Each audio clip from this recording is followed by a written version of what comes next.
جو متقی ہو، جو سچ بولتا ہو، جو احسان کرے لوگوں پہ، مجھے ایسا بنا دے، احسان کرے لوگوں پہ، مجھے ایسا بنا دے۔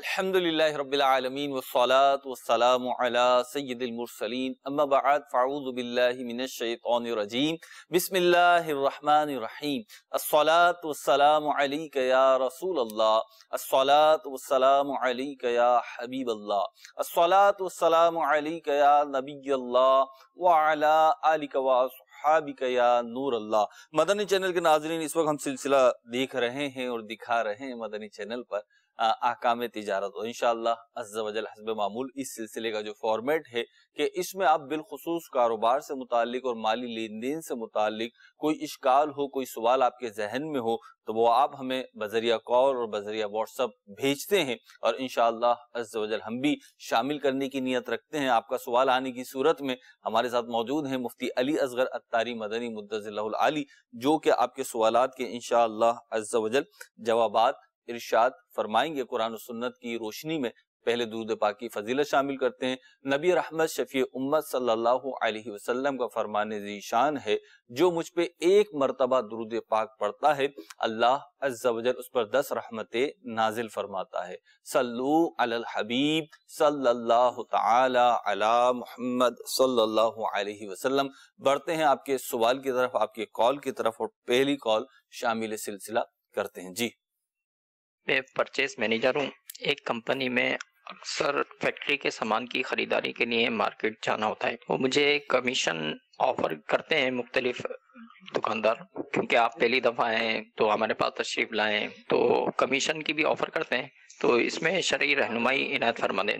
الحمدللہ رب العالمین والصلاة والسلام علی سید الانبیاء والمرسلین، اما بعد فاعوذ باللہ من الشیطان الرجیم، بسم اللہ الرحمن الرحیم۔ کاروباری لین دین کے اندر ایک اصول اگر سامنے رہے تو بہت ساری آسانیاں ہو جائیں گی۔ وہ اصول یہ ہے کہ بندہ اپنے کردار اور اپنے کریکٹر کو سامنے رکھے کہ اس خرید و فروخت کے اندر میرا کیا کردار ہے۔ چیز میں اپنے لیے خرید رہا ہوں، کسی اور کے لیے خرید رہا ہوں، کسی اور کے لیے اگر میں خرید رہا ہوں تو کیا اس کام پہ وہاں سے مجھے معاوضہ ملتا ہے یا نہیں ملتا۔ عام طور پر اس طرح کے اداروں کے جو پرچیزر ہوتے ہیں وہ تنخواہ دار ملازم ہوتے ہیں، ان کا کام یہی ہوتا ہے، اس بات پر انہیں تنخواہ مل رہی ہوتی ہے تو پیچھے سے وہ نمائندے ہوتے ہیں، وہ اپنے ادارے کے لیے کام کر رہے ہوتے ہیں اور اس کی بنیاد پر وہ آ کے پرچیزنگ کرتے ہیں۔ ایسا نہیں ہے کہ جس دکان پر وہ آئے ہیں اس دکاندار کے لیے انہوں نے کوئی کام کیا ہو، اس دکاندار سے کوئی ان کا ذاتی ایگریمنٹ ہو، اور ہو بھی نہیں سکتا یہاں پر۔ تو بات یہ ہے کہ دکاندار اصل میں دانہ ڈالتا ہے کہ گاہک پکا ہو جائے، میرے پاس ہی رہے، کہیں اور نہ جائے۔ اسی طرح کے مواقع پر اپنا کام نکالنے کے لیے جو کچھ دیا جائے گا وہ رشوت کہلاتا ہے۔ اس طرح کے پرچیزرز کمیشن کے نام پر، کسی اور چیز کے نام پر دکاندار سے جو بینیفٹ حاصل کریں گے وہ رشوت ہوگا، یعنی مال حرام ہوگا، ان کے لیے لینا جائز نہیں ہوگا۔ آپ بھی احتیاط برتیں اور ایسا کوئی بھی جو ہے وہ بینیفٹ آپ نہ اٹھائیں جو عرف کے خلاف ہے۔ مطلب اس میں ایک چیز یہ ہوتی ہے، پرچیزر اور دکاندار کو جب یہ جواب جاتا ہے تو وہ کہتے ہیں کہ ہم تو مارکیٹ ریٹ پہ دے رہے ہیں۔ مثال کے طور پہ اگر یہ موبائل فون 20,000 روپے کا مارکیٹ میں مل رہا ہے، یعنی کہیں سے بھی لیں 20,000 روپے کا مل رہا ہے، اور کمپنی کا آنر آ کے لے گا تب بھی 20,000 روپے کا ہم دیں گے، تو پرچیزر کو بھی ہم 20,000 روپے کا دے رہے ہیں۔ البتہ پرچیزر کو ہم بطور تحفہ اور بطور مٹھائی کے کچھ پیسے دے دیتے ہیں، کوئی چیز دے دیتے ہیں، تو اس میں کمپنی کا کوئی لاس نہیں ہوتا، تاکہ وہ اگلی دفعہ بھی یہیں آئے، جی جی، کہیں اور نہ جائے۔ یہی مقصد ہوتا ہے۔ رشوت کی تعریف یہی ہے، اپنا کام نکلوانے کے لیے جہاں رقم دی جائے وہ رشوت ہے۔ ٹھیک، تو اس صورت میں بھی اجازت نہیں ہے، آپ نے بیان فرما دی۔ رقم کے لین دین کا کوئی سبب ہونا چاہیے نا۔ ٹھیک ہے، تحفہ جو ہے وہ کون سا سبب ہے؟ کوئی جان پہچان ہے، کوئی دوستی ہے، ایسا تو کچھ بھی نہیں، رشتہ داری ہے۔ اس سے پہلے بھی طائف دیے تھے اس کو، نہیں یہ بھی جب تک پرچیزر ہے جبھی تک اسے مل رہا ٹھیک ہے نا. تو بات یہ ہے کہ اس کا اپنا جو مفاد ہے جی وہ پیش نظر ہے یہاں پر. اور اس موقع پر جو اس تحفے کو رشوت کہا گیا ہے، اس کا فوائد آپ دیکھیے. جی اس کے فوائد یہ ہیں کہ تحفے کے لالچ میں اس طرح کے پرچیزر جی ایک ہی دکان پہ آئیں گے، ایک ہی دکان پر جائیں گے، بارگیننگ نہیں کریں گے، پھر جو ہے نا وہ شرمشار ہو جائیں گے، کچھ کہہ نہیں سکیں گے. بہت سارے لوگ تو وہ ہوں گے کہ جو ممکن ہے کہ مہنگا مال خریدیں اور آگے بہت ساری اور ترکیبیں بھی شروع کر دیتے ہیں لوگ، اور بہت سارے معاملات ہوتے ہیں. جب اپنا کردار واضح ہو گیا کہ آپ نمائندے ہیں، ٹھیک ادارے کے لیے خریدنے آئے ہیں، ٹھیک اس سے کوئی تحفہ آپ نے نہیں لینا، ٹھیک تو بات واضح ہو جاتی ہے. ٹھیک اگلی کال دیجیے. میرا سوال یہ ہے، ਸਾਡੇ ਕੋਲ ਇੱਕ ਲੜਕਾ ਆਇਆ ਨਾ ਕੰਮ ਦੇ ਉੱਤੇ, ਤੇ ਉਹਦੇ ਵਾਲਿਦ ਸਾਹਿਬ ਉਹਦਾ ਫੌਤ ਹੋਇਆ ਹੈ, ਤੇ ਸਿਰਫ ਵਾਲਦਾ ਹੀ ਹੈ, ਗਰੀਬ ਆਦਮੀ ਹੈ, ਤੇ ਮੈਂ ਉਹਨੂੰ ਕੰਮ ਵਾਸਤੇ ਨਹੀਂ ਰੱਖਣਾ ਚਾਹ ਰਿਹਾ ਸੀਗਾ ਨਾ, ਕਿਉਂਕਿ ਉਹ ਸਿੱਖਿਆ ਹੋਇਆ ਨਹੀਂ ਹੈਗਾ ਕੰਮ. ਅਸੀਂ ਜਦੋਂ ਨਵਾਂ ਲੜਕਾ ਰੱਖਦੇ ਹਾਂ ਉਹਨੂੰ ਬਿਲਕੁਲ ਮੁਨਾਸਿਬ ਜੀ ਤਨਖਾਹ ਦਿੰਦੇ ਹਾਂ, ਤੇ ਉਹਦੀ ਵਾਲਦਾ ਕਰੀ ਮੇਰਾ ਗੁਜ਼ਰੋ ਬਸਰ ਨਹੀਂ ਹੋ ਰਿਹਾ, ਥੋੜੀ ਜਿਹੀ ਜ਼ਰਾ ਵਧਾ ਦਿਓ, ਮੈਂ ਇਕੱਲੀ ਹਾਂ. ਵਾਕਈ ਇਕੱਲੀ, ਉਹ ਮੈਨੂੰ ਪਤਾ ਵੀ ਹੈ, ਤੇ ਉਹਦਾ ਆਪਣਾ ذاتی ਮਕਾਨ ਵਗੈਰਾ ਵੀ ਹੁੰਦਾ ਨਹੀਂ ਹੈਗਾ, ਕਿਸੇ ਦੇ ਘਰ ਰਹਿ ਰਹੇ ਉਹ. کیا میں زکوٰۃ دے پیسے وچوں کچھ انہوں مہینے دے طور تے یعنی کچھ انہوں تنخواہ، کچھ زکوٰۃ دے پیسے کچھ نہ کچھ میں انہوں دے سکتا ہوں تاکہ وہ دی خدمت بھی ہو سکے اور وہ کام بھی میں کرتا رہے.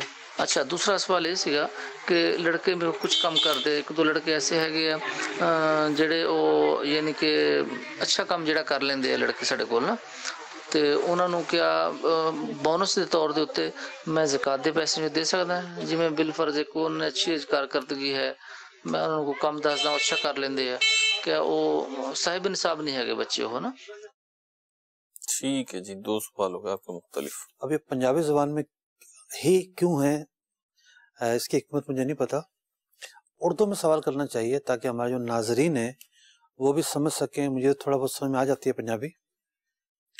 پہلا سوال انہوں نے یہ پوچھا ہے کہ غریب گھرانے کا لڑکا ہے، یہ جی باپ بھی نہیں ہے اس کے سر پر، تو کام بھی سیکھا ہوا نہیں ہے، تو اس کی جو تنخواہ بنتی ہے وہ کم بنتی ہے. جی لیکن میں زکوٰۃ کی مد میں زیادہ اس کو دے سکتا ہوں یا نہیں؟ پہلی بات تو یہ ہے کہ ایک سیلری طے کر لے کہ بھئی آپ کا بچہ کام ہمارے پاس کرے گا، سیکھے گا، اتنے پیسے میں دوں گا سیلری کی مد. سیلری کی مد میں. ٹھیک ہے. اور پھر یہ کہہ دیں کہ اور بھی مجھ سے جو ہو سکا وہ میں دے دوں گا کچھ نہ کچھ، لیکن وہ سیلری نہیں ہوگی. خیر خواہی کر دوں گا، مطلب یوں مطلب کچھ نہ کچھ کر دوں گا میں، لیکن وہ سیلری نہیں ہوگی. ٹھیک ہے. کیونکہ جو معاوضے کے طور پر دیا جائے گا جی زکوٰۃ وہاں نہیں لگ سکتی. یعنی براہ راست کوئی شخص کسی مستحق زکوٰۃ کو پیسے دے رہا ہے جی تو وہ پیسے کسی بھی قسم کے بینیفٹ سے خالی ہونے چاہیے. ٹھیک ہے. مطلب اگر آپ معاوضے کے طور پر دے رہے ہیں زکوٰۃ تو نہ ہوئی. ٹھیک ہے. زکوٰۃ تو احسان اور بر اور کسی معاوضے کے بغیر دی جاتی ہے. ٹھیک ہے. تو یہاں اس کا خیال رکھنا اور اس کا اپنے ذہن میں فرق رکھنا بے حد ضروری ہے کہ سیلری مثال کے طور پر آپ نے اس کی 5,000 روپے طے کر لی جی اور پھر کہا کہ ٹھیک ہے کچھ نہ کچھ ہوا تو میں دے دوں گا، اور بھی 5,000 ساتھ میں اور دے دیے. ٹھیک ہے. کبھی وہ 4,000 کر دیے، ٹھیک ہے. تاکہ اس کو سیلری نہ سمجھے. صحیح ہے. یہ اس صورت میں کہ جب وہ بچہ مستحق زکوٰۃ. مستحق زکوٰۃ ہو. ٹھیک ہے. اگر وہ نابالغ ہے تو پھر تھوڑا سا معاملہ تفصیل میں جائے گا. پھر آپ کو پوچھنا پڑے گا کہ اب کس کا اعتبار کروں میں، اس بچے کا حساب کس سے لگاؤں میں. والد بھی نہیں ہے، پھر والدہ کی حیثیت دیکھنی ہے نہیں دیکھنی، وہ جدا گانا بات ہے.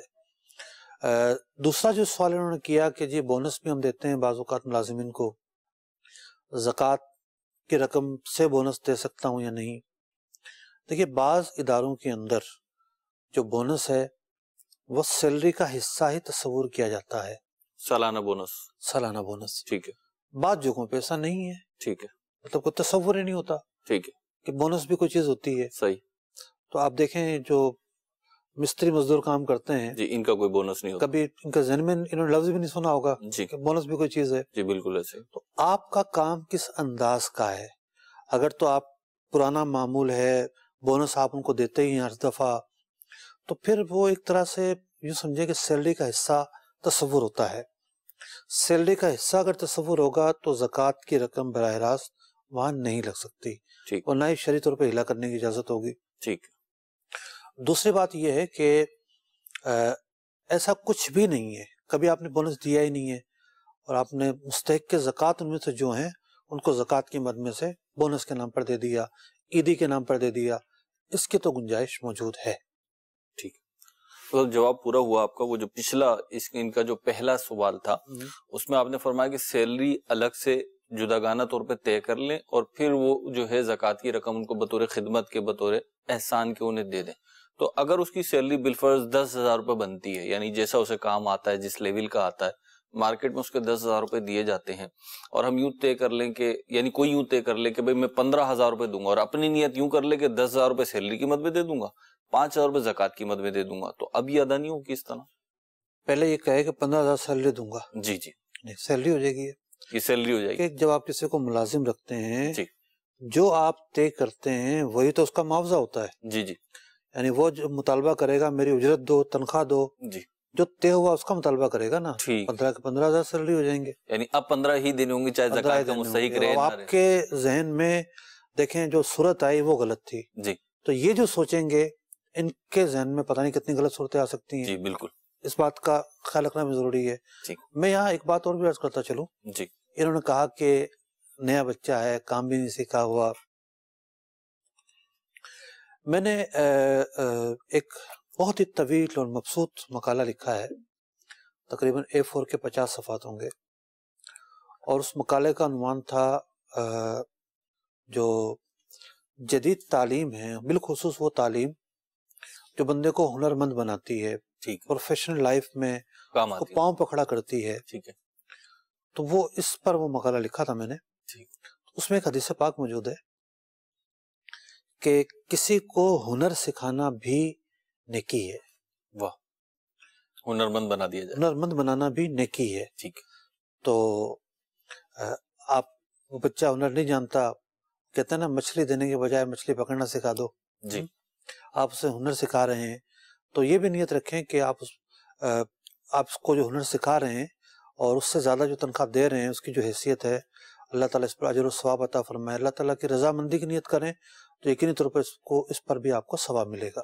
سب اسے دینی طور پہ یہ جو آپ نے کہا اسی سے لنک کرتے ہوئے میں ایک بات عرض کروں کہ اس کو دینی طور پر اور معاشرتی طور پر اور معاشی طور پر تینوں جہتوں میں اگر ہم دیکھیں، جب کوئی شخص ایسا ہے جو ہنر سیکھنے آ رہا ہے اور ہم اسے کسی ایسی راہ پہ ڈال رہے ہیں کہ آگے چل کے اپنے پیروں پہ کھڑا ہو جائے گا، تو اس کو دین بھی سپورٹ کرتا ہے، معاشرہ بھی، اور معاشی طور پہ بھی بلا شبہ فائدے ہوتے ہیں۔ احسان اور بر جو ہے قرآن پاک میں بار بار اس کا ذکر کیا گیا ہے۔ میں ایک میکینک سے اپنے بائک بنواتا تھا، جی پرانی بات ہوگی، بہت پرانی بات ہے، اتنے پرانے پہ نہیں ہے، ٹھیک 2012 تک تو میرے پاس بائک تھی۔ ٹھیک، تو میکینک نے کہا کہ ایک تو ویسے گفتگو ہوئی، جی کہنے لگے میں کسی اور کے پاس کام سیکھتا تھا، ٹھیک، کام میں سیکھا ہوا تھا، اب وہ کسی اور کی دکان ہے اور دکان اس کے پاس ہے تو آپ اندازہ لگا سکتے ہیں کہ اس کی کیا حیثیت ہوگی، یومیہ اس کو ٹھیک، پیسے ملتے ہوں گے۔ ٹھیک، ڈیلی ویجز پہ، پھر ایک شخص نے اس کو یہ کہا کہ تمہیں اگر دکان کھولنی پڑے نہیں تو کتنے پیسے لگ جائیں گے؟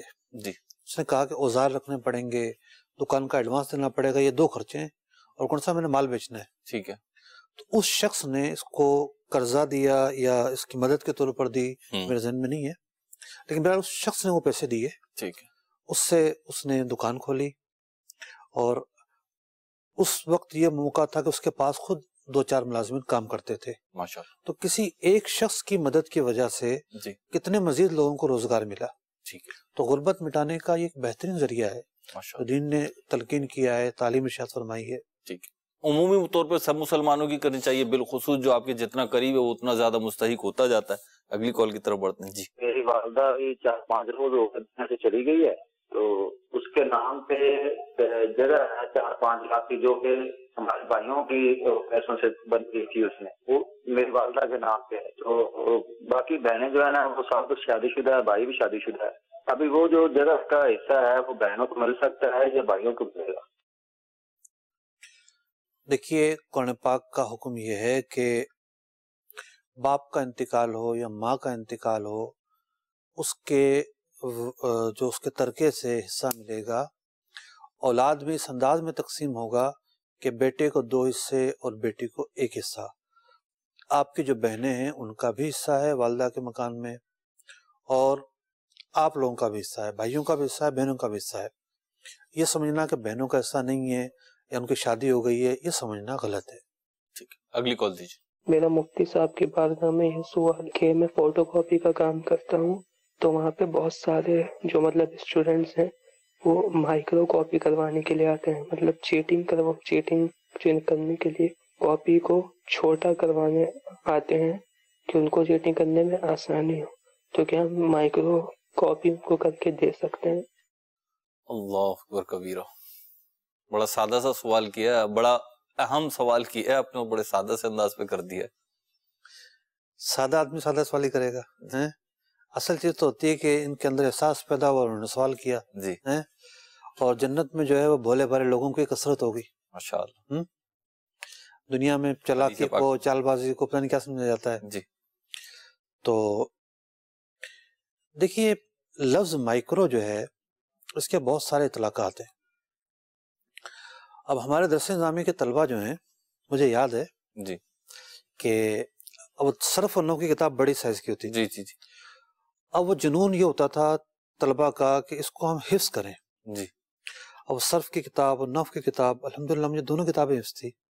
ٹھیک. ایک ایک صفحہ اس کا، ایک ایک لائن مجھے حفظ تھی. اللہ. اب وہ حفظ کرنے کے لیے یہ ہے کہ وہ کتاب ساتھ رہنا ضروری ہے. ٹھیک ہے. تو ان طلبہ نے کیا کیا، اس کی چھوٹی سی کتاب بنوا لی. ٹھیک ہے، پاکٹ سائز بنوا لی. پاکٹ سائز بنوا لی. جی. اور وہ بہت سارے طلبہ کے پاس زمانے میں جی جی جی ہوا کرتی تھی. آج بھی ہوتی ہیں. اچھا آج بھی ہوتی ہوگی. اب مائکرو یہ بھی ہے. جی. مائکرو یہ بھی ہے. جی. اور اس کے جو مقاصد ہیں کوئی غلط نہیں ہے. درست. یہ یوں ضروری ہے کہ ہر وقت وہ کتاب ساتھ رہے. جی. اور جب موقع ملے جو ہے کھول کے جی جی بندہ پڑھ لے اس کو. تو مجھے ایک واقعہ یاد آ رہا ہے. ابھی پچھلے دنوں ایک جی نعت کو شاعر تھے. جی. میں کراچی سے حیدرآباد جا رہا تھا، اولا میں پڑھتا تھا. تو سراب گوڑ سے بس نکلی. جی. لوکل بس تھی. اس جی. زمانے میں ایئر کنڈیشن بسیں بہت کم تھی. تو 2 احباب میرے ساتھ بیٹھے ہوئے تھے. ٹھیک ہے. اتنا تو مجھے اندازہ ہوا کہ ہاں اہل محبت ہیں. ٹھیک. تو مجھ سے ایک آدھ دفعہ پوچھا کیا کرتے ہو کیا نہیں. میں اپنی کتاب پڑھتا رہا. جب اتر کے گئے تو ایک نے کہا کہ پہچانتے ہو یہ کون ہے؟ کہا نہیں. کہا یہ فلاں ہیں. ٹھیک. کہ یار آپ نے تو ظلم کیا، 2-2.5 گھنٹے بس میں بیٹھے رہے ساتھ، مجھے بتایا نہیں کون ہے. کہنے کا مقصد یہ ہے کہ میں اپنی کتاب پڑھتا رہا سفر میں. کتاب میں محفظ ہے. صرف و نحو کی کتاب تھی. تو مقاصد دیکھے جاتے ہیں کہ مائکرو کروانے کے کیا مقاصد ہیں. تو جہاں پتہ ہے آپ کو چیٹنگ کرنی انہوں نے، تو ایسوں کو کاپی نہ کر کے دیں. لیکن یہ تو سیزن ہوتا ہے، اس کو تو سیزن سمجھا جاتا ہے. جی بالخصوص جتنی بڑی کلاسوں میں جاتے آتے ہیں، یعنی عجیب معاملہ ہے. اچھا اندرون سندھ میں یہ ماحول زیادہ ہے، کراچی میں کم ہے. کراچی میں پھر بھی کم ہے. جو یہ پھرے جو ہوتے ہیں ان کا ماحول اندرون سندھ میں بہت زیادہ ہے. یہاں یہ ہے کہ جو نوٹس ہوتے ہیں، جی نوٹس زیادہ کاپی ہوتے ہیں. تو اس طرح آپ کو پتہ ہے کہ اس کا مقصد ہی صرف اور صرف چیٹنگ ہوگا تو ایک الگ بات ہے. اگر کوئی اس کو پڑھے گا بھی، پڑھنا بھی چاہتا ہے اور چیٹنگ مقصود نہیں ہے تو پھر ایک الگ بات ہے. سب کچھ نوٹس ایسے بھی آتے ہیں، باقاعدہ چھپتے ہیں مارکیٹ میں. خود مجھے اتفاق ہوا دیکھنے کا. تو میں سوچ رہا تھا کہ یہ نوٹس ہیں اور یہ اتنے باریک، اتنی چھوٹی کتابت کیوں کی ہوئی ہے، اتنے چھوٹے. پھر سمجھ میں آیا کہ ان نوٹس کا ایک جو مقصد ہے چھوٹا چھاپنے کا، وہ یہ ہے کہ بطور جو ہے یہ کارتوس، پھرا اور جو مختلف لینگویج، مختلف خطوں میں، مختلف علاقوں میں اس کے لیے چیٹنگ کے لیے مختلف الفاظ بولے جاتے ہیں، اس میں پوری جو ہے وہ بک لے آتے ہیں نوٹس کی چھوٹی سی، اور پھر نقل ہوتی ہے. اللہ تعالیٰ عافیت عطا فرمائے. مفتی ہمارے سلسلے کا تو تک ہوتا ہے معاذ اللہ سما معاذ اللہ کہ باتھ روموں میں جا کے جی اسلامیات تک کی کتابیں جو ہے باتھ جی روم میں بالکل ایسا ہی ہوتا ہے اور وہاں جا کے پڑھتے ہیں. جی بالکل ایسا ہوتا ہے. مفتی صاحب یہ اس وقت آپ نے فقہی حکم تو اس کا جو تھا مشوروں نے ارشاد فرمایا آپ نے. ایک بات یہ ہے کہ اتنا بڑا ٹاپک ہے اور یہ ابھی آیا ہے، تو میں چاہوں گا کہ ہمارے جو طلباء ہیں، چاہے وہ دینی مدارس کے طلباء ہوں، چاہے جامعات کے طلباء ہوں، چاہے یونیورسٹی، کالج، اسکول کے ہوں، تو چیٹنگ جو ہے جس وقت پڑھ رہے ہوتے ہیں اس وقت تو ایسا لگتا ہے کہ کامیابی کا ایک یہ شارٹ کٹ ہے بہت، اور چیٹنگ کر لیں گے تو کیا ہو جائے گا، کوئی مسئلہ والی بات نہیں ہے، پاس ہی ہونا ہے. تو اس پہ بھی آپ کیسے دیکھتے ہیں اسے، ایک مسلمان ہونے کے ناطے بھی اور ایک معاشرے کے اندر جو اس سے بگاڑ یا منفیت آئے گی اس کے حوالے سے؟ دیکھیے میں نے FSC تک کی جو تعلیم ہے وہ اندرونی سندھ سے حاصل کی ہے، تو میں ان حالات سے واقف ہوں کہ کس انداز میں معاملات ہوتے ہیں، اور ماں باپ جو ہے وہ اولاد پر بھروسہ کر رہے ہوتے ہیں، اور پتہ چلتا ہے کہ اولاد نہ اہل ہے، نہ درخواست لکھ سکتی ہے، نہ اردو میں، نہ انگریزی میں، اور تو کچھ کر ہی نہیں سکتی، اور پھر جو والدین کو دھچکا لگتا ہے پھر اس کی اور جناب افسانے ہیں۔ تو یہ بڑا طویل موضوع ہے، کوئی 2 ڈھائی گھنٹے 3 گھنٹے کا پروگرام ہو تو پھر ہم اس کے مفاسد پر، اس کے نقصانات پر گفتگو کریں۔ اور فائدہ تو ہے اس کا، نقل کا نہیں، نقل کا نہیں، اس کے اگر اس عنوان پہ ہم سلسلہ کریں اس کا بڑا فائدہ ہے۔ اور بعض اوقات ہوتا ہے کہ بعض اوقات ہوتا ہے کہ اساتذہ جو ہوتے ہیں ان کا ایک جملہ جو ہوتا ہے وہ ساری زندگی انسان کی تبدیل کر دیتا ہے۔ مجھے یاد ہے اس وقت جب ہم پڑھتے تھے کنز الایمان میں، تو ہمارے ساتھ ہوتے تھے ہمارے استاد صاحب نوازش علی اتاری صاحب، انہوں نے ہمیں ایک بات ارشاد فرمائی تھی اولا میں، آج نقل کر کے پاس ہو گیا نا کوئی تو وہ زندگی کے امتحان میں ہو سکتا ہے فیل ہو جائے، لیکن آج جو نقل کرے بغیر فیل بھی ہو گیا نا تو امید ہے کہ وہ آئندہ سال پاس ہو جائے گا۔ تو بہرحال اگلی کال دیجیے۔ ہم کاروبار کے دوران ہم سے کوئی چینج لینے آتا ہے اور ہم مختصر کہہ دیتے ہیں نہیں ہے، حالانکہ ہمارے پاس پیسے ہوتے ہیں، کافی مقدار میں ہوتے ہیں، اس میں ہمیں یہ ڈر ہوتا ہے کہ اس کا نوٹ صحیح نہیں ہے، اور ہمیں یہ ڈر ہوتا ہے کہ یار ہم جلدی سے سیل کریں اور اپنا کام کریں اور گھر جائیں۔ ٹائم کی قلت کی وجہ سے ہم اسے کہہ دیتے ہیں نہیں ہے، ہمارے پاس نوٹ پھٹے پرانے بھی ہوتے ہیں، مگر مختصر ہم اسے کہہ دیتے ہیں نہیں ہے چینج، حالانکہ ہمارے پاس ہوتا ہے۔ کیا یہ درست ہے؟ ٹھیک ہے جی، مختلف چھوٹی مارکیٹوں میں چھوٹے دکاندار جو ہوتے ہیں جن کے پاس کیش کی بہت زیادہ آمد و رفت ہوتی ہے، وہاں یہ پرابلم ہوتی ہے۔ دیکھیں اگر تو سہولت ہے آپ کو اور پیسے تو جانچے جا سکتے ہیں، سہولت ہے تو دینے میں کوئی حرج نہیں۔ بعض اوقات جو ہے وہ سامنے والا پریشان ہوتا ہے، رکشے والے کو پیسے دینے، رکشے والا کھڑا ہے اور کھلے نہیں ہے، لیکن اگر آپ منع کرنا چاہتے ہیں تو کوئی متبادل جملہ بولیں، نہیں یہ کہنا یہ تو جھوٹ ہوگا، آپ یہ کہہ دیں گے بھائی چینج تو نہیں ملے گا آپ کو، چینج تو آپ نہیں دے سکیں گے ہم آپ کو، گنجائش نہیں ہے، چلے گا مفتی صاحب یہاں پہ؟ نہیں، وہ تو بھاؤ میں ہوتا ہے نا گنجائش نہیں کا جملہ، ٹھیک ہے، موقع مل کے خلاف ہے تو ٹھیک ہے، تو کوئی متبادل ایسا جملہ بولے جس سے جھوٹ کا اظہار نہ ہو۔ ٹھیک ہے، مصعب آپ نے فرمایا دے دیں، تو کیوں دے دیں؟ ہمیں کیا فائدہ ہوگا دینے سے؟ سامنے والے کی مشکل حل ہوگی، مسلمان کے ساتھ جو بھی احسان ہوگا وہ نیکی ہے۔ ٹھیک ہے، اگلی کال دیجیے۔ مفتی صاحب کی بارگاہ میں میرا سوال ہے کہ میں کویت سے بول رہا ہوں، تو میری ایک دکان ہے ٹیلر کی، میں جب بھی سفر جاتا ہوں تو دوسرے بندے کو جو میرا کاریگر ہے وہی دکان چلاتا ہے میری، اس کو میں نے اس دفعہ بولا تھا کہ تو ہر دن روز کا مجھے 9 دینار میرا مشین کا کرایہ دے دینا، یعنی تقریباً مہینے کا 15 دینار بنتا ہے، اور مٹیریل کا الگ سے 5 دینار دے دینا، یوں ملا کے 20 دینار ٹوٹل میں ہر مہینے اس سے لیتا تھا۔ اور مشین دکان کے اندر جو بھی چیز خراب ہو جائے، مثال کے طور پہ پریس یا مشین جو بھی خراب ہو جائے تو یہ کس کو صحیح کرانا ہوگا؟ اسی کو کرانا ہوگا جو چلاتا ہے، اس کو میں نے جس کو دے کے گیا تھا اسی کو چلانا صحیح کرانا ہوگا، یا پھر مجھے کرانا پڑے گا؟ اس کے بارے میں کچھ وضاحت کرے۔ السلام علیکم ورحمۃ اللہ وبرکاتہ۔ وعلیکم السلام ورحمۃ اللہ وبرکاتہ۔ تو کرائے پر تو آپ دے سکتے ہیں، اس میں تو کوئی حرج نہیں ہے۔ رہی بات یہ کہ مشین خراب اگر ہوتی ہے، اگر تو اس کی غلطی سے ہوئی ہے تو پھر صحیح وہ کروا کے دے گا، ورنہ یہ کہ آپ خود صحیح کروائیں گے، کہ آپ کی ملکیت ہے وہ۔ مثال کے طور پر اس نے جو ہے وہ استری لگا کے چھوڑ دی اور استری جل گئی، جل مطلب لگی رہی، اس کی وجہ سے وہ جلی ہے۔ ٹھیک ہے، اور ایک یہ ہوتا ہے کہ شارٹ سرکٹ ہو گیا، اس کی کوئی غلطی نہیں ہے، صحیح، اگر اس کی غلطی کو ثابت ہوتی ہے تو وہ صحیح کروائے گا، ورنہ آپ خود صحیح کروائیں گے، آپ کی چیز ہے۔ آپ چاہیں تو کرایہ تھوڑا زیادہ لے سکتے ہیں۔ ٹھیک ہے، اگلی کال دیجیے۔ مفتی صاحب میرا سوال یہ کہ احکام تجارت کے حوالے سے جو شخص دکاندار ہو یا تجارت کرتا ہو اس کے لیے کوئی اردو میں آسان کتاب آپ بتا دیجیے تاکہ وہ اپنے مطالعے میں رکھے اور تجارت کے حوالے سے کوئی غلطیاں اس سے سرزد نہ ہو شرعی لحاظ سے۔ جزاک اللہ خیرا۔ واہ جی، دیکھیے احکام تجارت کے تعلق سے کتاب کی اپنی اہمیت ہے، اس سے کوئی انکار نہیں کیا جا سکتا، لیکن آپ نے دیکھا ہوگا کہ کتاب پڑھنے کے لیے ہمیشہ استاد کے پاس جاتے ہیں، استاد جو کتاب پڑھاتا ہے وہ جلدی سمجھ میں آ جاتی ہے، جلدی ذہن میں اتر جاتی ہے۔ ہمارا جو یہ سلسلہ ہے یہ ایک کلاس روم کی طرح ہے، اس سے بھی آپ استفادہ کریں، اور اس کے اندر جو مسائل بتائے جاتے ہیں، سکھائے جاتے ہیں، ان کو سمجھنے کی کوشش کریں۔ کتاب کی جہاں تک بات ہے، ماہنامہ فیضان مدینہ ہر مہینے شائع ہوتا ہے، اور اس میں ایک آرٹیکل جو ہے 2-2.5 صفحات کا، عام طور پر 2 صفحات کا ہوتا ہے، اس میں کچھ نہ کچھ سوالات، یعنی اس 2 صفحات کے اندر صرف تجارت کے سوالات ہوتے ہیں، ان سوالات کا بھی آپ مطالعہ کریں۔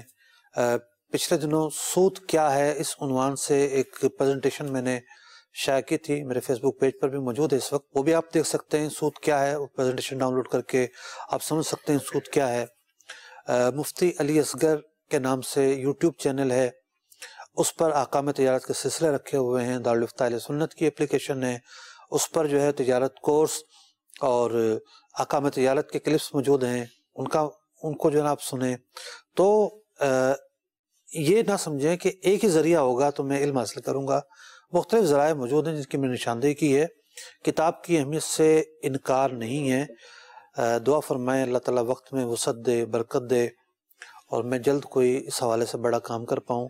پائپ لائن میں ہیں 2-3 کام، دعا فرمائیں۔ تو احکام تجارت بھی تو سالے، آپ بھی دعا فرما دیں۔ اللہ آسانی فرمائے۔ اگلی کال دیجیے۔ جی مفتی صاحب سے میرا یہ سوال ہے جی کہ میرا بچہ جو اس وقت جانا وہ 11ویں جماعت میں پڑھتا ہے، میں اس کو چاہ رہا ہوں کہ اس کو کوئی ہنر سکھا دوں، تو مفتی صاحب سے یہ بتا دیجیے گا کہ مہربانی کر کے اس کو میں اس وقت آنے والے دور میں کیا ہنر سکھا دوں، پلیز اس کے بارے میں آپ سوال دوں۔ ٹھیک ہے جی، آپ کے سوال سے مجھے تو مزہ آیا، کیونکہ یہ بھی ایک اچھا سائن ہے کہ آپ اپنے بچے کو ہنر سکھانا چاہ رہے ہیں، تو ایک مفتی اسلام سے جو ہے رہنمائی لے رہے ہیں، اگرچہ مفتی صاحب تو اپنا جواب دیں گے، اسے ہے تو پلس نہیں ہے، جی رہنمائی لے رہے ہیں۔ بالکل۔ دیکھیے ہنر سکھانے کے لیے کونسلنگ جو ہے یہ پوری فیلڈ ہے کہ آپ بچے کی جو ہے وہ بچے کو کہاں لے جانا چاہتے ہیں۔ سب سے پہلے تو اس میں بنیادی طور پر بچے کا اپنا رجحان دیکھا جاتا ہے کہ اس کا رجحان کس طرف ہے۔ اگر تو اس کے اندر کمپیوٹر کے جراثیم ہے تو پھر کمپیوٹر کی 50 فیلڈز موجود ہوں گی۔ اگر اس کے اندر جو ہے وہ گاڑیوں کے جراثیم ہیں تو میکینک اور اس طرح کی جو چیزیں ہیں وہ موجود ہوں گی۔ اگر وہ ڈیزائننگ کی طرف مائل ہے تو ڈیزائننگ کا شعبہ اختیار نہ کیا جائے، کیونکہ اس کو اختیار کر کے پھر حلال ذرائع محدود رہ جاتے ہیں۔ اگر حساب میں مضبوط ہے تو پھر اس اعتبار سے جو ہے وہ کئی شعبوں میں جا سکتا ہے۔ پہلا جو اصول ہے وہ بچے کے رجحانات کس طرف مائل ہیں ان کو مد نظر رکھیں، پھر 2-4 سمجھدار لوگوں سے مشورہ کریں۔ پھر بعض اوقات یہ ہے کہ ہنر سکھانے جاتے ہیں تو ہنر سکھانا بھی پیسوں کا کام ہوتا ہے، بعض اوقات جی پیسے خرچ ہوتے ہیں، تو گنجائش دیکھی جاتی ہے کہ آپ کے پاس کتنی گنجائش ہے۔ تو فی الحال کمپیوٹر کے اندر سافٹ ویئر انجینئرنگ ہو گئی، ہارڈ ویئر کی تو اتنی اہمیت نہیں ہے آج کل، لیکن سافٹ ویئر ڈیولپمنٹ کی بڑی اہمیت ہے اور بہت مواقع موجود ہیں، اور جائز طریقے سے کمانا کافی آسان ہے اس میں۔ ناجائز طریقے بھی ہیں، لوگ میوزک والے سافٹ ویئر بناتے ہیں جی، اور نہ جانے کیا کیا چیزیں بناتے ہیں، لیکن اتنی بڑی مارکیٹ اور فیلڈ ہے کہ اس میں بہت جائز راستے موجود ہیں، شرعی حدود میں رہ کر بھی بہت ہاں، بڑا کام کیا جا سکتا ہے۔ پھر یہ ہے کہ خاص ہنرمندی کے تعلق سے سندھ کے اندر بھی ایک محکمہ ہے اور پنجاب میں بھی ممکن ہوگا، تو وہ ہنرمندی پر مشتمل اسکل کورس کرواتے ہیں، تو ان سے بھی رجوع کیا جا سکتا ہے تاکہ بچہ اپنے پاؤں پہ کھڑا ہو، روزگار سے جو ہے وہ وابستہ ہو۔ ہماری بھی دعا ہے کہ اللہ پاک نصیب اچھا کرے اور بہتر روزگار پر یہ کھڑا ہو، آپ کا مطیع فرما بردار ہو اور ایک سچا پکا مسلمان ثابت ہو۔ تو بعض اوقات والدین کی خواہش ہوتی ہے، یوں کہہ لیں وہ خواہش ناتمام ہوتی ہے، جو اپنی زندگی میں پوری نہیں کر پائے ہوتے، تو وہ چاہتے ہیں بچہ وہ کر لے۔ یعنی مثال کے طور پر میں انجینئر بننا چاہتا تھا، تو اب میں چاہوں گا میرا بچہ انجینئر بن جائے، یا جو عالم دین نہیں ہے تو وہ چاہتا تھا کہ وہ چاہے گا کہ میرا بچہ عالم دین بن جائے، تو اس میں کیا بیہیویئر ہمارا ہونا چاہیے؟ دیکھیں عالم دین بن جائے کی خواہش تو انتہائی اعلیٰ خواہش ہے، ٹھیک ہے، ٹھیک ہے نا، یعنی اس خواہش پر تو قربان جائیں، ٹھیک ہے، اچھی ہے، اتنی اچھی خواہش ہے کہ مطلب کہ بچے کو جہالت سے نکال کے نور کے اندر داخل کرنا، روشنی کے اندر داخل کرنا، آخرت کے لیے سرمایہ بنانا، اس سے بڑھ کر کیا خواہش ہوگی؟ ٹھیک ہے، لیکن بچے کا رجحان ہونا چاہیے، ٹھیک، یا اس کی پہلے کونسلنگ ہو، ذہن سازی ہو، پھر داخل کروایا جائے، ٹھیک، اس پہ انڈوز نہ کیا جائے، پھوسا نہ جائے، ترغیب دلائی جائے، ذہن سازی کی جائے، ذہن سازی کی جائے، ٹھیک ہے۔ اگلی کال دیجیے۔ رہی بات یہ کہ انجینئر یا فلاں بنانا، تو اس میں میں نے ایجوکیشن پڑھی ہے، تو اس میں سکھایا جاتا ہے کہ بچے کے جو رجحانات ہیں وہ رجحانات ہی ڈیپینڈ کرتے ہیں اس کی ترقی کے لیے. رجحانات کی طرف وہ جب جائے گا تو اس کا شوق اور جذبہ جہاں نہیں ہے وہاں وہ کامیاب نہیں ہوگا. جہاں شوق اور جذبہ ہے ٹھیک ہے نا, اس کو پروفیشن بناتا ہے, وہ کامیاب ہوگا, جبکہ وہ جائز و حلال ہو. ٹھیک, اگلی کال دیجیے. محمد سلیم رضا عطاری احمد پور شرقیہ مہراوالا سے عرض کر رہا ہوں. میرا احکام تجارت میں مفتی صاحب کی بارگاہ میں یہ سوال ہے کہ اکثر یہ دیکھا جا رہا ہے کہ ایک بندے کے پیسے ہوتے ہیں, دوسرا بندہ کاروبار کرتا ہے, تو جو بندہ پیسے دیتا ہے پیسے دونوں کی طرف سے ہوتے ہیں, لیکن ایک بندہ پیسہ ایسا دیتا ہے کہ بھئی آپ اسے کاروبار کرو, جو نفع نقصان ہوگا وہ آپ مجھے بتا دیجئے گا. تو جس بندے پر اعتماد کیا جاتا ہے وہ اگر یہ رویہ اختیار کرے کہ جان بوجھ کر وہ خسارہ دکھائے, کاروبار میں خسارے کو شو کرتا رہے, اور جس سے اس نے پیسے لیے تھے اس کو دھوکے بازی دیتا ہے, اور بعد میں یہ نوبت آ جاتی ہے کہ قسموں پر بات آ جاتی ہے, تو اس طریقے سے کرنا کہ یعنی پیسے دے دینا دیکھنا نہ اور بعد میں قسموں حدوں تک چلے جانا, یہ کرنا کیسا ہے؟ اس مال میں رہنمائی ارشاد فرما دیجیے. یہ جو رویہ بیان کیا ہے ہمارے معاشرے کا یہ ایک المیہ ہے, یعنی ہمارے معاشرے کے اندر پھیلا ہوا ایک ناسور ہے کہ وقتی طور پر جو ہے وہ کہتے ہیں کہ گدھے کو بھی جو ہے نا وہ جو مرضی بنا لیں گے. اب میں وہ لفظ نہیں بولنا چاہ رہا. جب وقت اپنا پڑتا ہے, اب دیکھیں نا کسی اور نے انویسٹ شامل کی ہے, اکیلے یہ وہ کام نہیں کر سکتے تھے, کسی اور نے اتنا بڑا سرمایہ ملایا, دونوں کا سرمایہ مل کے وہ کاروبار ممکن ہوا. وقتی طور پر تو جو ہے نا ساتھ ملا لیا, اب دل جو ہے اس کے اندر دغا آ گئی. تو اس طرح کے جو رجحانات ہیں معاشرے میں بکثرت ہیں. لوگ کہتے ہیں پیسہ سب سے بڑا پیر ہے, اور پیسہ نہیں ہے تو کچھ بھی نہیں ہے, مطلب کہ جہاں سے مرضی بناؤ پیسہ آنا چاہیے. یہ سوچ ہمارے معاشرے میں ہزاروں لاکھوں لوگوں کی سوچ ہے, اور یہی وہ سوچ ہے کہ جس کی بنیاد پر نیکی کی دعوت دینے کی اہمیت وجود میں آتی ہے کہ ایسے لوگوں کو ہدایت کا راستہ بتایا جائے, نیکی کا راستہ بتایا جائے, اور وہ بدلیں گے تو اسی وقت جب وہ خود بدلنا چاہیں گے, کوئی اور انہیں نہیں بدل سکتا. جو سوال میں صورتحال بیان کی گئی تو یقینی طور پر اس میں ایک نہیں نہ جانے کتنے جرائم ہیں. جھوٹی قسم کھانا جرم, دھوکہ دینا جرم, جو نفع حاصل ہوا شو نہ کرنا جرم, جو نفع حاصل کیا وہ دوسرے کو دینے کے بجائے جو اس کا حق بنتا تھا خود رکھ لینا, یہ مال حرام, اور نہ جانے کیا کیا کیا کیا نحوستیں اس کام میں موجود ہوں گی. اس میں کوئی شک و شبہ نہیں ہے. لیکن بات یہ ہے کہ ایسا ماحول کیوں بنا, اس پر بھی غور کرنے کی حاجت ہے. کسی پر اندھا اعتماد نہ کریں. آپ اپنے بھائی کے ساتھ, سگے بھائی کے ساتھ بھی کام کرتے ہیں تو check and balance, cross checking جاری رکھیں. آپ نے کیپٹل دیا, اس نے کتنا کیپٹل دیا, نفع کا کیا تناسب طے ہوا, ان ریٹرن آپ کا ایگریمنٹ ہونا چاہیے. بہت سارے لوگ ہوتے ہیں ابھی آپ کا طے کیا ہوا تھا, جی وہ شروع میں تو کوئی بات نہیں ہوئی تھی, اعتماد کی فضا. پہلی غلطی وہیں آ جاتی ہے. یعنی بات صرف اعتماد کی نہیں ہے, شرعی اعتبار سے بھی غلطی ہے کہ آپ نے نفع کا تناسب طے نہیں کیا, کہ انہوں نے تو طے کیا تھا جو یہ بتا رہے ہیں, لیکن بعض اوقات ایسا بھی ہوتا ہے. پھر جو ہوگا دیکھ لیں گے. ٹھیک ہے, ایک کام کر رہا ہے دوسرا کام نہیں کر رہا, لیکن جو کام نہیں کر رہا اس نے پیسہ لگایا ہے, اس کے پاس یہ حق ہے کہ وہ جا کے بک دیکھے کیا حساب کتاب چل رہا ہے, کتنی ریکوریاں ہیں, پیسہ کہاں کہاں لگ رہا ہے, وہ بل چیک کرے, جو مال خریدا جا رہا ہے اس کے بل کہاں ہیں, ٹیلی کرے, سب چیزیں کریں. اگر بعض اوقات جو ہے نا وہ سامنے والا دیکھتا ہے کہ اس کو تو کوئی فکر ہی نہیں ہے, چلو یہ بھی کر لو یہ بھی کر لو یہ بھی کر لو, وہ چونا لگا رہا ہوتا ہے. تو اگر چیک اینڈ بیلنس شروع سے رکھی جائے, اور اس کو بھی برا نہیں لگنا چاہیے, ٹھیک ہے, لگنے کوئی بات نہیں ہے. پچھلے دنوں میں نے ایک کیس ڈیل کیا ہے, تو اسی طریقے سے 2 پارٹنر ملے, ایک کا جو ہے وہ ریشو کم تھا, مشکل سے کوئی 16% ہوگا, دوسرے کا جو ہے وہ سمجھ لیں آپ 84% ہو گیا انویسٹمنٹ تھی, اور بہت بڑی انویسٹمنٹ. تو پہلے جس کا شیئر کم تھا ورکنگ پارٹنر وہ تھا, لیکن جب نقصان ہونا شروع ہوا تو جو انویسٹر تھا وہ خود اس میں داخل ہوا، ٹھیک ہے، کاروبار میں، جا کے فیلڈ میں اعتماد تو پہلے بھی تھا، ایسا نہیں تھا کہ وہ پہلے والا تھا وہ کوئی بدعنوان تھا، لیکن سنبھالنے میں بھی مینجمنٹ میں بھی کوتاہی ہو سکتی ہے نا. بڑے کام کے اندر جب وہ خود انٹر ہوا تو آہستہ آہستہ نقصان جو بڑا ہو رہا تھا وہ کم ہونا شروع ہو گیا. ٹھیک ہے. تو یوں 1 سے 2 اچھے ہوتے ہیں. ٹھیک ہے. زندگی گاڑی میں 1 سے 2 اچھے ہوتے ہیں. جب آپ کو اس کا سرمایہ اچھا لگ رہا ہے جی، وہ آپ نے لے لیا، اور وہ صاحب اگر آپ سے آ کے پوچھتے ہیں جی آپ کیا خرید رہے ہیں، کیا بیچ رہے ہیں، بل کہاں ہے، طریقہ کار اچھا ہونا چاہیے. طریقہ کار بگڑتا کب ہے؟ جب اس نے ایک دوستانہ ماحول میں پوچھا کیا ہو رہا ہے اور سامنے والا اکڑ گیا، ہم پہ کوئی بھروسہ نہیں ہے، ہم کوئی بے ایمان ہے، کوئی یوں ہے، تو بھائی یہ اکڑنے کی تو جگہ ہی نہیں ہے.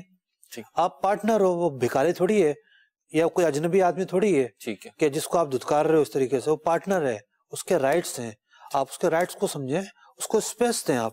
ٹھیک. اور یہ جو لفظ ہے اسپیس دیں، کسی دن آپ دعوت دیں کسی بڑے فورم پہ، یعنی ہمارے پروگرام کا وقت تو کم ہوتا ہے جی، تو یہ ایک موضوع ہے اسپیس دیں. ہمارے کاروباری جھگڑوں کی بنیاد، ہمارے دفتری جھگڑوں کی بنیاد، ہمارے گھریلو جھگڑوں کی بنیاد اسپیس نہ دینا ہوتا ہے. ہم چاہتے ہیں سب چیزیں ہمارے ہاتھ میں رہے، ہر فیصلہ ہمارے ہاتھ میں رہے. ٹھیک ہے، یہ کیوں ہوا، ایسے کیوں ہوا، ایسے کیوں نہیں ہوا. بھائی دوسرے کا حق تھا یار، اس کا جو حق ہے جی، اس کو تو آپ سمجھیں.